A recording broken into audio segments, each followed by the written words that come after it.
chronic procrastination, I actually can do something productive this video because now I have the means to do so. Specifically,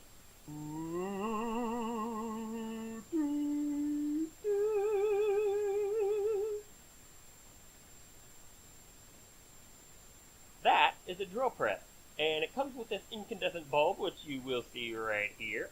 I'm going to swap it out for some mood lighting, a remote control core changing LED, and then I'm going to use it. But before I do that, there's another project that I'm also working on. This is a depth gauge that I bought a while ago, and just a few days ago I tried calibrating it, making sure it was properly zeroed, and the needle got bent all the heck, so I had to take the front off and straighten it out. But I'm also taking off the back and replacing it, but not with this, because this is the wrong size. I need to adjust my model, try again, and if I do get it the right size, I need to add some mounting points to put it on some 1/2-inch aluminum tube. So, while I'm working on the 3D printer to get that, I'll be working on something else. But we'll get to that in a moment. Well, unfortunately, the furnace ate the audio for this clip. I wanted to demonstrate how noisy the furnace was, but what I didn't realize was how much EM noise the furnace also produces, and I've got a pretty long microphone cord, so it was bad. And also explaining how I will be using 3 buckets, a tea kettle, hot plate, and a hose to bend the piece of wood that will become the bow for lathing purposes. That's right, I'm doing something I said I probably wouldn't do because I have the means to do it now. Yes!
Okay, these buckets are nice and toasty. The floor is all wet. And that just happened.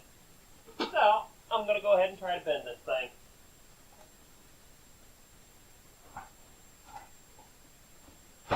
Whew.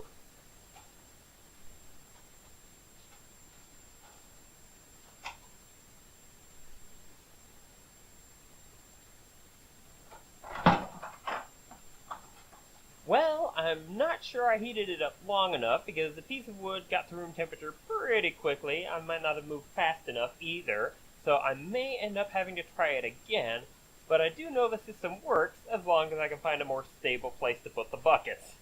But anyway, before I move on, I just want to remark on how much more flexible this piece of hose is now that it's been heated and cooled a little. This thing was just not wanting to cooperate at all, but with the way it is now, I should definitely be able to find a much more stable setup for the buckets. But anyway, this guy is the second iteration of this guy, which is supposed to match this guy. Neither one does. In fact, this one is about that much bigger than it needs to be. The line is where the outside of this hole should have been, but is not. So what I'm going to go ahead and do is measure the difference, scale it accordingly, and then try one more time. Let's see here. The difference is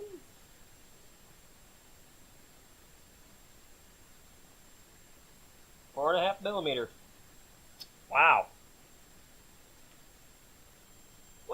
third attempt is off of the 3D printer, and the holes are as close to exactly right as I can manage, and it's close enough for her to make this work. So the next step is to add a mounting point so that I can stick this depth gauge on the end of one of these guys, and then I need to make a model that will allow me to attach a screw to the end of this other piece.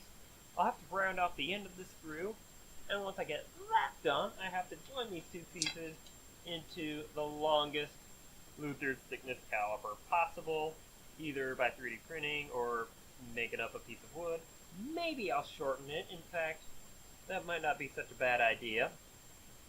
But I'm not going to do any of that right now because it's getting late and I need to go to bed. So, let's catch you after a jump cut. Well, it is the next day. I am printing up part of the mounting hardware. I'd be done with one part already if I had remembered to put in the scaffolding. Had to stop at midway, recheck the mark, resave the file, and get it going again, so that's a little bit of a delay, but not a huge amount.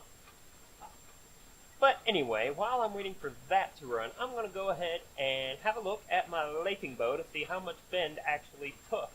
If I have to try it yet again, that's no big deal. I just have to heat it longer. But anyway, let's get this thing.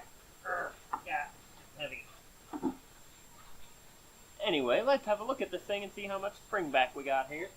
Let's just go ahead and go this guy because it's just one clamp. Well, now that I've recovered from all the crashing noises, I can go ahead and show you the bend. And you can see it right here. You'll notice it's very sharply bent right here, but quite a lot straighter above and below it. And I don't know how well you can see the sideways bend, but it does have a noticeable one, so I'm going to have to figure that out as well on my next attempt. What I think I'm going to be doing on my next attempt is have a fulcrum point, or whatever the correct word is, over here, and maybe one over here, because I want to spread the curve out a little bit so I'm not putting too much stress in one little spot. But I'm not going to worry about that right now because I need to heat this up for longer than I did the previous time in order to get that bend to take. And, well, I just don't want to do that right now. So, moving on. There we go, got our mood lighting. So, if you look closely at the end of my little depth gauge here, you'll notice the end is rounded. I'm thinking the part of my Luthier's thickness caliper that actually touches the end of that when it's at rest needs to be rounded, and I want it to be adjustable. So here is a 1/4 inch bolt, and I need to round the end of this out, and what I think I'm going to try doing is putting a few nuts on here so there's more to grab onto, sticking it into this guy over here just so I can try it out, and then sticking some of my sticky sandpaper on this, and we'll see how well it goes.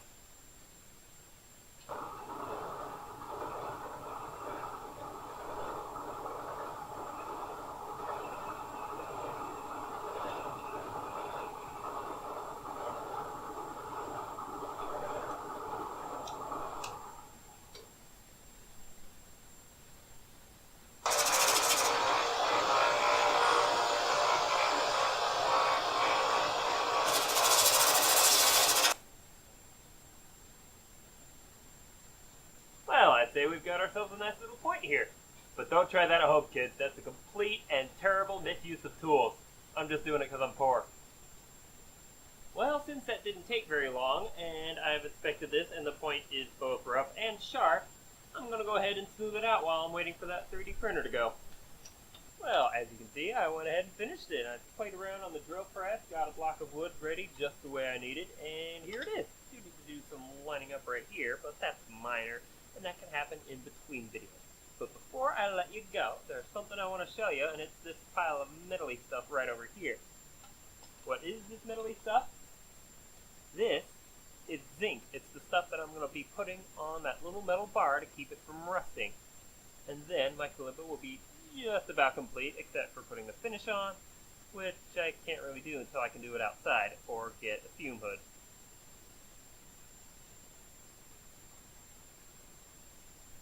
So, until next time, I got some cleaning up to do because there's quite a bit of clutter here with this big 3D printer.